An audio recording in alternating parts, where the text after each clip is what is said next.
인해서 그 두통과 불면증으로 인해 가지고 머리가 아파가지고 회사 출근해서 병원 치료를 받으러 가겠다고 조퇴 신청을 합니다. 근데 회사는 조퇴 신청을 불허하고 너가 아프든 말든 여기서 그냥 병원 가지 말고 그대로 있어라 해서 도저히 양홍 회장님 그거 못 참고 이제 병원 119를 불러가지고 병원 치료를 받게 됩니다.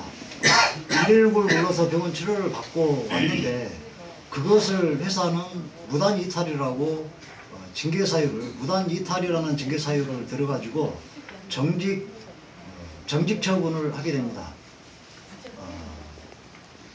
이 아이러니한 것은 회사가 그 당시에 직원이 몸이 아프다고 병원 치료를 하겠다고 조퇴 신청을 해서 조퇴를 회사가 조퇴도 받아주지도 않았는데 그 며칠 뒤에 회사는 노사협의회 근로자 대표를 중간에 그 매개체로 삼아가지고 조합 탈퇴를 요구하는 그리고 그 조합 탈퇴를 하면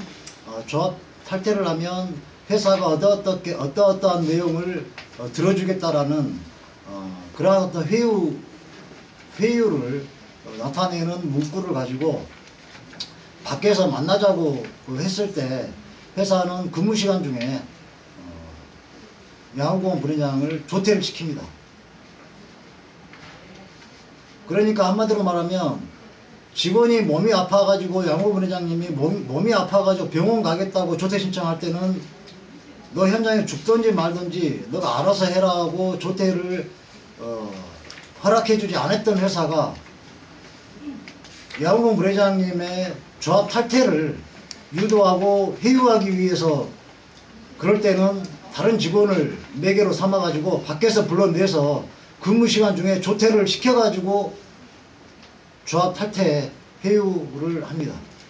이건 정말 명백하게 노동조합을 탈퇴시키고자 하는 그러한 의도로밖에 볼 수 없는 것이고요.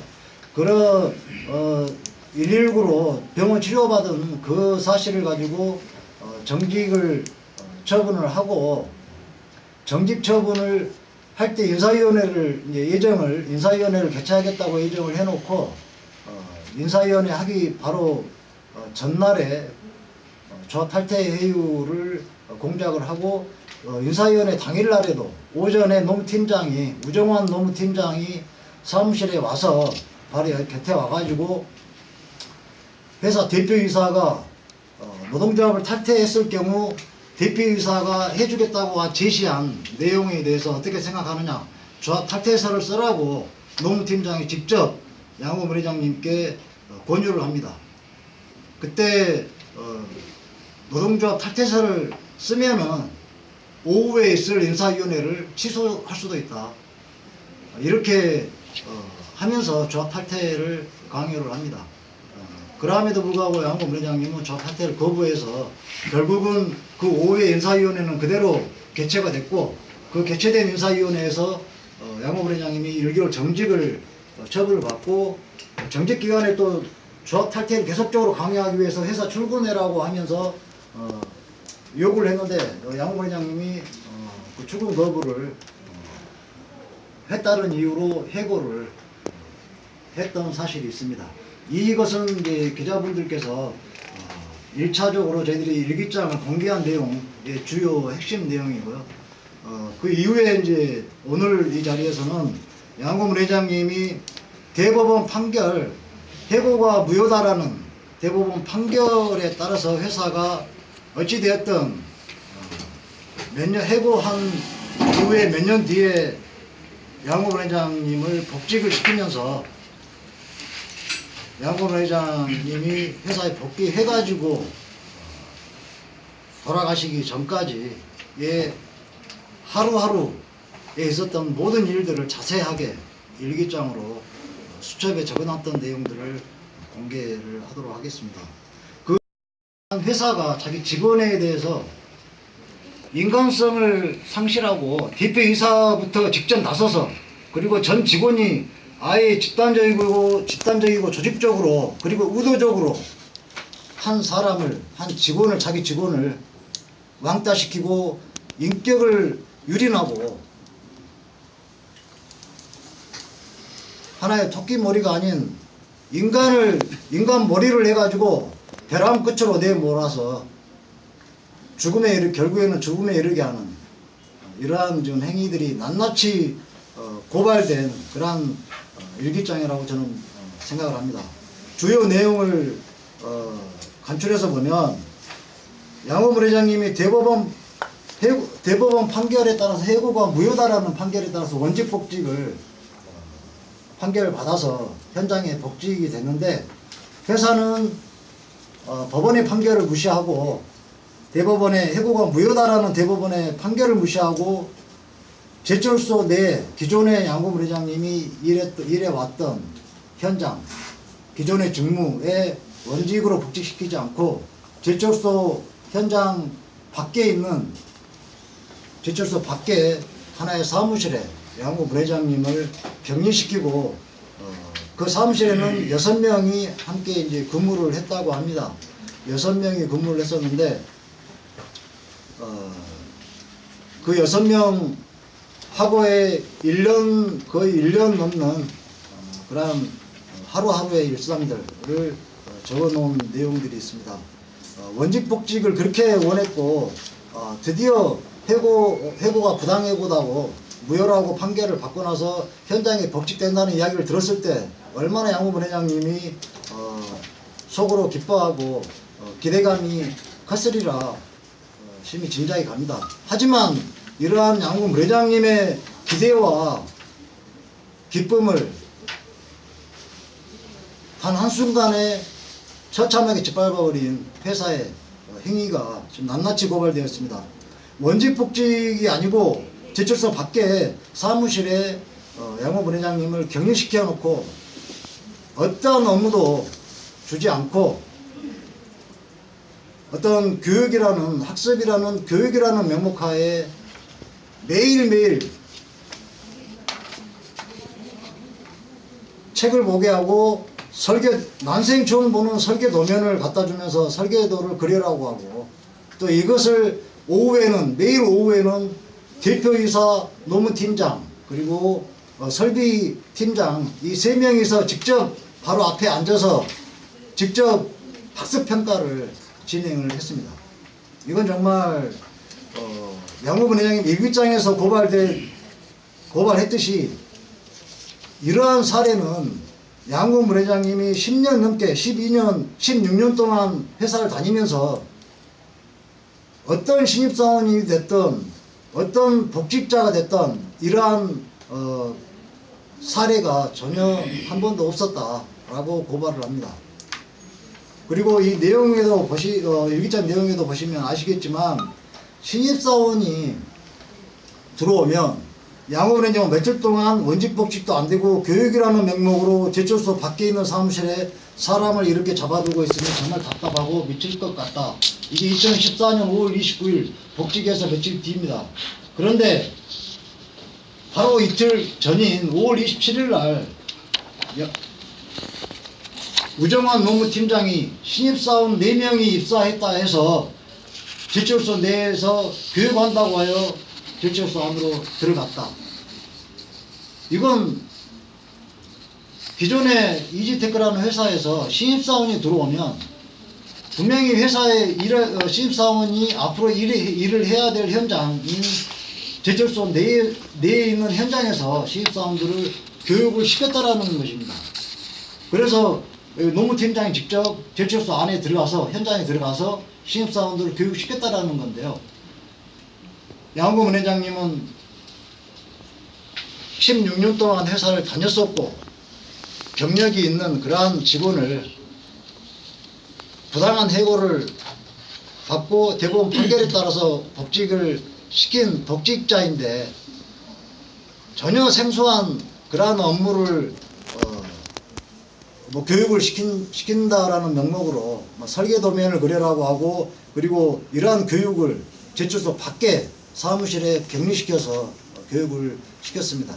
그리고 교육시킨 내용을 매일매일 오후에 대표이사를 비롯해서 노무팀장 관리자들 입회하에 직접 바로 앞에 앉아서 학습 발표를 하게 하고 조그만 것을 트집 잡아가지고 계속 나물에서 인격을 처참하게 짓밟은 그러한 어떤 하나의 고문행위라고 저는 이렇게 볼 수밖에 없습니다. 대법원 판결을 무시하고 원칙복직, 해고가 무효라는 대법원 판결을 무시한 회사의 행위에 대해서 낱낱이 좀 고발했고, 현장에 들어가서 기존에 자기가 일했던 그 현장에서 일하고 싶다라는 내용을 일기장에 매일매일 기록하고 있습니다. 현장으로 돌아가서 빨리 일하고 싶다. 현장에 복귀시켜주면 정말 열심히 일하고 보람도 느끼고 할 텐데 지금으로서는 답답한 마음뿐이다. 당시의 심정을 정말 뼈저리게 수첩에 적어놓았습니다. 헌법, 우리나라의 대한민국의 헌법 제32조는 모든 국민은 근로의 권리를 가지며 근로의 의무를 진다고 명시되어 있습니다. 대한민국 헌법이 명시한 모든 국민은 근로의 권리가 있고 의무를 진다고 했는데, 그러한 근로의 권리조차, 그리고 대법원 사법부에서 최대 높은 대법원에서 해고가 무효라고 판결을 해서 원칙복직을 시켜라고 했음에도 불구하고 기존에 이러한 원칙에 복직시키지 않고 일도 주지 않고 사람을 책상에 앉혀서 고문을 시키는 이러한 행위는 이지테크라는 회사가 정말 우리나라의 대부분 헌법도 무시하는 그러한 회사인가, 정말 어처구니가 없는 일입니다. 그리고 이 내용을, 일기 내용을 보시면 아시겠지만 업무를 제쳐서 밖에 사무실에 배치를 시켜놓고 그 사무실 안에 6명이서 근무를 하는데, 그 6명이 집단적으로 왕따를 시킵니다. 양고문 회장님에 대해서, 양고문 회장님이 2004년 5월 중순경에 복직을 했는데요. 2014년 복직하기 바로 며칠 전에 2014년 5월 19일 날 일기장을 보시면 그게 내용이 이러한 내용이 있습니다. 20시 50분 백병렬 대리로부터 전화가 왔다. 서로의 안부를 주고받은 뒤 백병렬 대리가 회사에서 내가 들어오면 아는 체도 하지 말고 대화도 나누지 말라고 했다고 해서 누가 그런 지시를 내리냐고 질문하니 그것은 말해줄 수 없다고 했다. 이미 회사에 복직시키기 전에 회사는 이미 현장 직원들에게 양고문 회장이 복직하면 회사에 들어오면 아는 체도 하지 말고 대화도 나누지 말라고 이미 지시가 내려왔다라는 겁니다. 도대체 그런 지시를 한 사람이 누구인지 상식을 벗어난 인간성을 상실한 그러한 사람이라고 밖에 볼 수가 없습니다.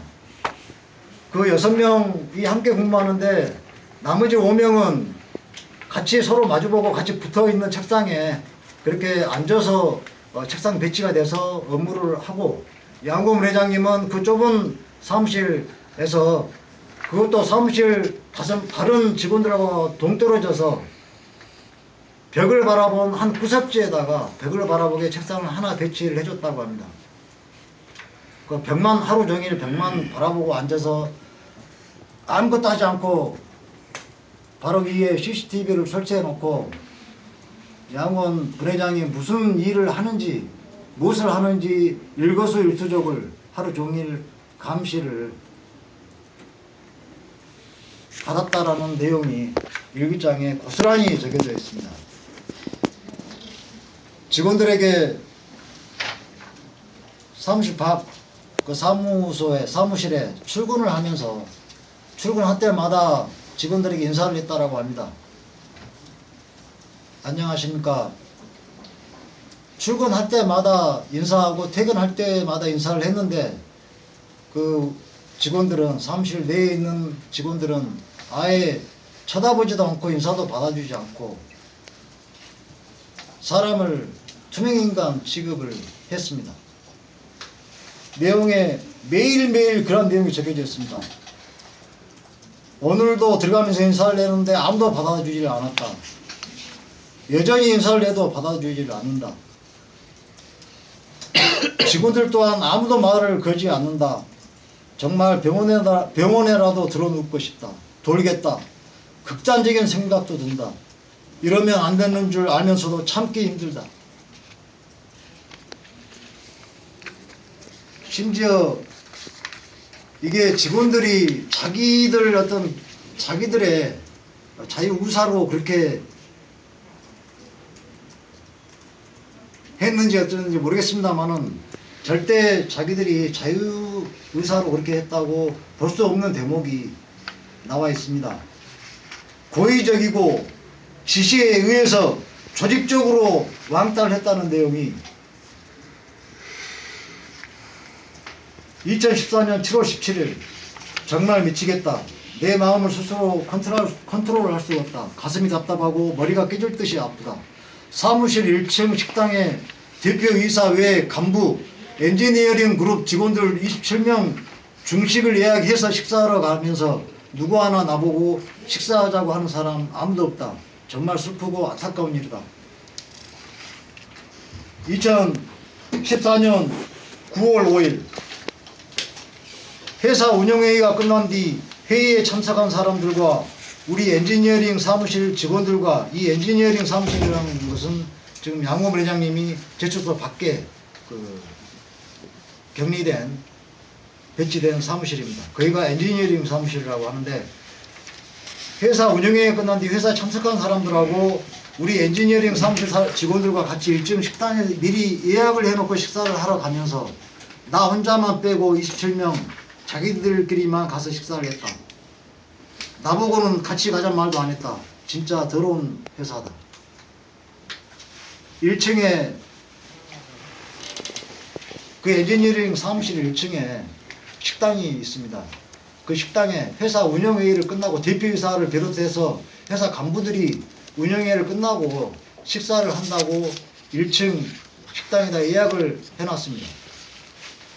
근데 그 엔지니어링 양호범 회장님이 소속해 있는 그 사무실에 있는 같은 직원들, 엔지니어링 소속 직원들까지 다 같이 밥을 먹자고 해가지고 식당 예약을 했는데, 그 예약 인원수에는 양호범 회장님이 빠져 있습니다.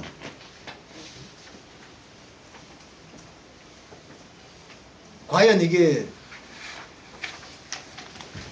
같은 직원으로서, 그리고 회사 대표이사라는 사람이 할 짓인지, 저는 대표이사가 이 자리에 있으면 정말 인간적으로 한번 물어보고 싶습니다.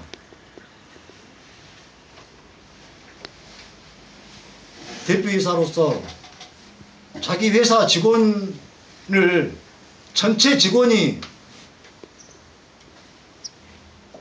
집단적으로 투명인간 취급하고 바로 앞에 앉혀놓고도 인사를 해도 받아주지도 않고 외면하고, 말 한마디, 하루 8시간 회사 근무시간 중에 말 한마디 이야기를 붙여도 이야기 받아주지도 않고 이야기 해오지도, 말을 걸어오지도 않는,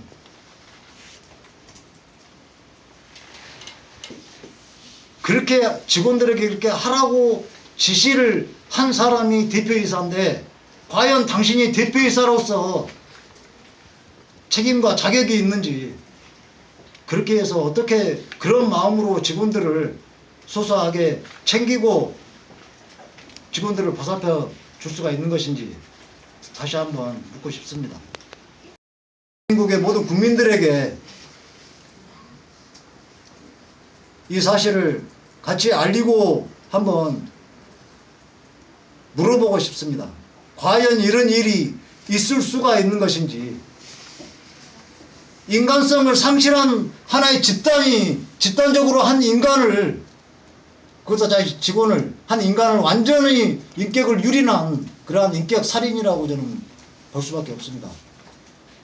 그 모든 이유가 단 하나, 대한민국 헌법이 보장하고 있는 근로자의 단결권, 단체 교섭권, 단체 행동권에 따라서 노동조합을 구성할 수 있는 대한민국 모든 국민들의 권리를 행사했다라는 그 단 이유 하나입니다. 노동자의 권리, 노동조합을 구성할 수 있고 노동조합 활동을 할 수 있다라는 그 권리를, 대한민국 헌법이 부여한 권리를 행사했다라는 그 단 이유 하나만으로 한 인간을, 그리고 자기 회사 직원을 대표이사부터 직접 나서서 처참하게 인격을 유린하고 한 사람을 살인으로 내모름 죽게 만들었다고 저는 볼 수밖에 없습니다. 이러한 모든 내용들을 저는 모든 국민들이, 그리고 이 지역의 광양 지역의 시민들이 낱낱이 알고 이 부도덕하고 불법을 자행하고 있는 회사에 대해서 책임을 명백하게 물어야 된다고 저는 생각합니다. 그래야지만이 우리 양곤 부회장님이 억울하게 부회장님의 죽음에 대해서 명예를 회복할 수 있고 다소나마 위로가 될 수 있다, 그렇게 생각을 합니다. 나머지 제가 다 못다 해드린 말씀은 내용은 앞에 보내드린 일기장, 양곤 부회장님 직접 손수 사업장에서 회사에 복직해 해가지고 돌아가시기 전까지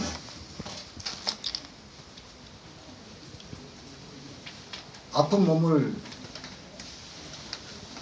참아가면서, 부당함을 참아가면서 일일이 고발했던 내용을 참조해 주시면 고맙겠습니다.